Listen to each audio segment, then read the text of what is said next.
What's your assignment? Kill the quarterback. Hit the tight end so hard his girlfriend dies. Kill everybody. That's right, everyone. That's exactly what the Winker's gonna do here in 2022. This is Tim with Online Big Blue, bringing you the best in New York Giants sports talk and entertainment. We wanted to do a video about my favorite topic, Leonard Williams. I have never been a proponent of Leonard Williams. I think the hype is more than the production outside of his one season. And, you know, of course, he signs that huge 3-year, $63 million contract. So we're on the hook for him this year for a cap hit of 27.3 with a dead cap number of $35 million. By the grace of God, of course, we can get out of that contract for only $8.5 or $8.3 million dead cap money next year. But the problem is it's just we have to deal with what's going on this year. And if you take a look at Leonard Williams, you take a look at his body of work, you take a look at what he does and does well and does not do well, you have to sit here and think to yourself, how exactly does he fit into the Wink system? How is Coach Martindale going to use Leonard Williams, the big cat, to his best of his ability? Because you know, and we've said it a million times before, he reverted back to King of the almost sack. He reverted back to that in 2021 with his 6.5 sacks after dropping down from his career high of 11.5 sacks. And I keep saying this before, you are something for the first 5 years in your career. If you have a career year in year number 6, it does not negate what you are for those first 5 seasons. It's called a career year for a reason. And then he came down to earth. Yes, his tackles went up. He had 81 tackles, but he had 6.5 sacks. And I'm going to tell you this. If you take a look at his tackles, which I find interesting about Leonard Williams, he has more assists than he ever has in tackles. He had 34 solo tackles and 47 assists. The year before that, he had 29 and 28. Year before that, 21, 25, 27, 15, 22, 25, 36. His second year, he had 36, 32, 29, 34. And I've said this before about Leonard Williams. To me, he's a pile-oner. And we've talked about this before. And if you don't know what it is, he gets what they refer to as the pile-on stack, the pile-on tackle, the pile-on assist. And in other words, what that means is as soon as the play is done or the running back is stopped, he jumps onto the pile and he gets credited with an assist. There's been a lot of players in this league who have been and made a career as gaining the pile-on assist and not the actual tackle. I'm not saying Leonard Williams is not without merit. I'm not saying he is a terrible terrible defensive tackle, but he's not Aaron Donald. And if you sit and think about this logistically and look at the type of system that we run, or I should rephrase it, or the system that we possibly are going to be running, and that's running with, of course, Wink, is the fact that you are going to be running that attacking 3-4 style defense. He does not fit into the typical nose tackle or defensive tackle position. He doesn't. Of course, it's the same guy that fought to be called the defensive end so he could get more money. Leonard Williams, that is. But he doesn't fit into that natural defensive tackle position. He's not a pile mover.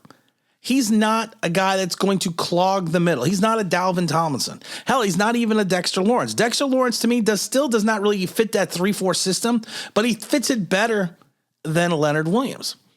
He's not a defensive end. And God, he is not a linebacker. Now, if you take a look at the Wink system and you take a look at it over the last few years and how it is run and where the tackles come from, where the sacks come from, where the pressure comes from, they all come from the outside linebacker position. Some will argue that Justin Houston last year is more of a defensive end than outside linebacker, but he played more of the snaps in the outside linebacker position. He had, Bowser last year, who had 7 sacks. He had McQueen. I was thinking about James. I was thinking of Stephen Queen. I was just watching Bullet. He had Patrick Queen with 2 sacks. And this was a team last year that was a bad team in reference towards the end of the season in reference to defense. Now, you have to take a look at the fact that his defensive tackles are usually very large men, such as Calais Campbell, who was in his second year. And Calais Campbell had 49 tackles, 29 solo with 20 assists, which means he's stopping the pass, but he only had a sack and a half. You take a look at the other one of the other defense tackles, Brandon Williams, who is a clogger. Again, 35 tackles, no sacks. The defensive tackle in the wink system is made for a specific reason. It is basically to clog the middle and help take up space that allows you to blitz from the outside.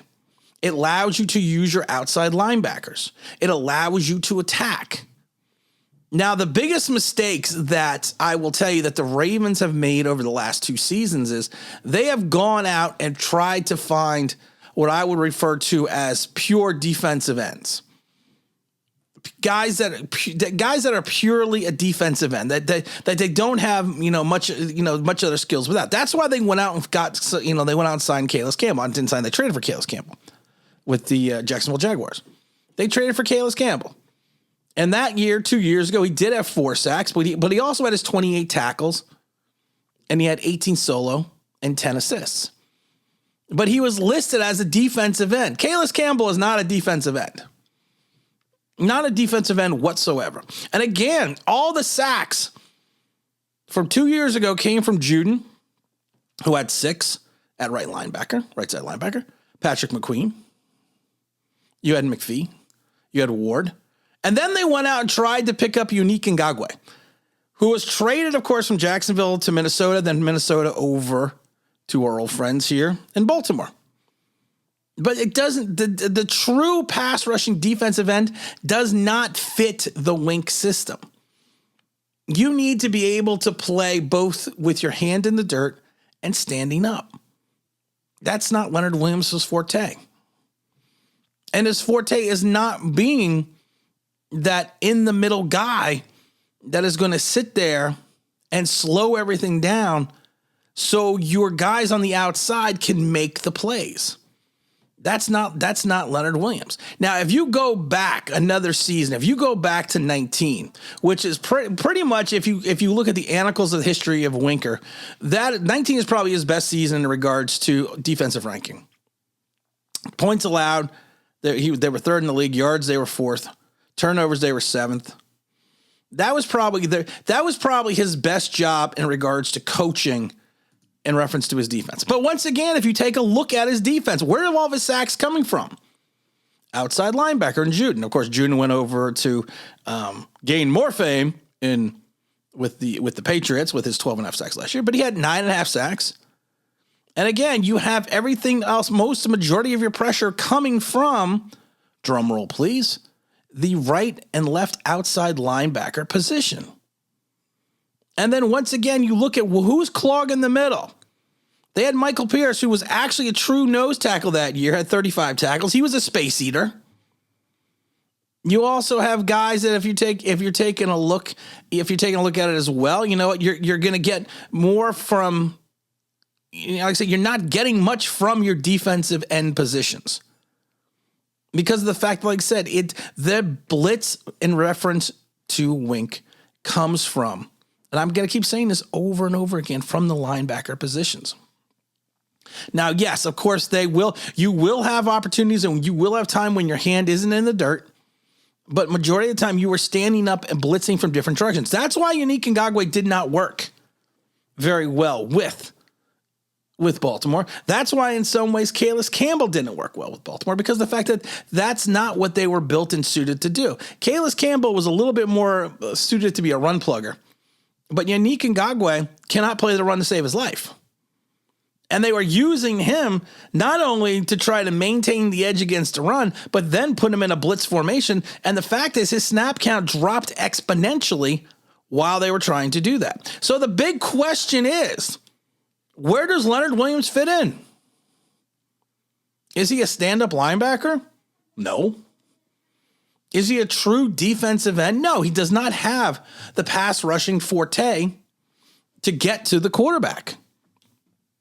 And like I said, it's not a slight against him. And I will tell you this: we went back to his monster season We did this multitudes of times before. And we pointed out that the majority of his sacks, I believe out of his 11.5, 7 of them could be basically credited from Hear ye, come one, come all, for it's the king of the covered sack. they were mainly coverage sacks. So if you take a look at that and you take a look at that percentage, where are you going to find space for Leonard Williams to be the player he needs to be to even live up to part of his contract in this system? And I'm not trying to slight Leonard Williams, like I said, but at 6'5", 302 pounds, he's not going to be an interior lineman. He doesn't have the speed, and he doesn't have the wherewithal to be a defensive end. And he's not a guy that can stand up and play the linebacker. Because some of their linebackers, even as they are defensive ends playing linebackers, you still need to be able to somewhat cover or drop back into coverage in this wink system. Is Leonard Williams going to be able to do that at 27 years old? Is he going to be able to change his entirety that he has been doing for his career? No, I just don't see it. And like I said, I'm not trying to slight the guy. I'm not sitting here telling you he's not going to be a vital cog in the defense. But you also need to look at his percentage of snap counts. You would think for a guy that is getting this huge contract, he would be playing 100% of the snap counts. You would think this, but let's go back over the last 3 years. 76%, 74%, 33%, 63%. You would think for a guy that is supposed to be a wrecker, who's supposed to be our stopper, he would be playing at least in the high 80s minimum. He played 76% of the defensive snaps last year. 76%. That's not telling me anything. And he played in 17 games, which makes me laugh because he has that extra game. And you would think that he would have a much higher snap count playing in that extra game. He doesn't. But we're going to sit here and you're going to tell me that he is going to be a vital cog in the Giants defense. I just don't see where exactly he's going to. Now, the bad news is there's no way in the hell we can get rid of him. There's nowhere to send him. There's nowhere to go. Because he's untradeable. He's unwaivable. I don't know what else to do with him. But I can't sit here and lie to you and tell you he's going to fit what the Giants are trying to do. Because to be perfectly honest, not even 100% knowing what system Wink is going to run, because we all kind of have an idea. Where does he fit? Where is he going to come in? And the coaching staff is always going to say all the right things. Leonard will be fine. Leonard will do this. He is a big part of this defense. What do you want him to say? Do you want him to lie to you? Or do you want him to tell you the truth? Do you want him to come out and say, he's not really a fit for what we do? Azeez Ojulari is a fit. Quincy Roche is a fit. Kayvon Thibodeau is a fit. These guys that we are bringing in are more of a fit than Leonard Williams. You know who would be a perfect fit? And we're never going to get him back, but you know what would be a perfect fit for this defense? Dalvin Tomlinson. He would do everything that you need to do in this defense. He does the dirty work. Leonard Williams was a waste when we drafted him, when we traded for him. It was a waste when the Jets drafted him. We competed against ourselves to get him. We competed against ourselves to sign him.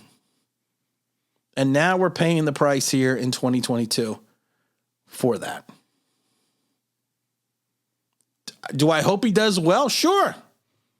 But I have more of a feeling that he is going to revert back to more of the 17 Jets, the 2017 Jets, where he had 2 sacks and 47 tackles. I think he's going to fall more. I think he's going to fall more into that type of alignment. And the Jets were 5-11. The Jets were 5-11 that year. Didn't have a great defense. But it was a similar defense in regards to the fact that most of, if not all of their pass rush came from the outside linebacker positions outside of Muhammad Wilkerson, who I believe had 3.5 sacks that year. But Davis, the linebacker, had 5. And you also had Lee, who had 3. Jordan Jenkins had 3. Then you had Leonard Williams with the big 2. But you had Steve McClendon, who actually filled up the hole pretty good as the nose tackle, as the actual nose tackle. So I'm just saying, thinking that we are going to have Leonard Williams and we have him be a reliable cog in a 3-4. He's as either a stand-up linebacker or a defensive end. I think we need to rethink this situation. It's too late right now. We're stuck with it. But you know what? It is what it is. And again, this is Tim with Online Big Blue, bringing you the best in New York Giants sports talk entertainment. And as always, if you could like, if you subscribe, if you can ring that bell, you can that'd be awesome.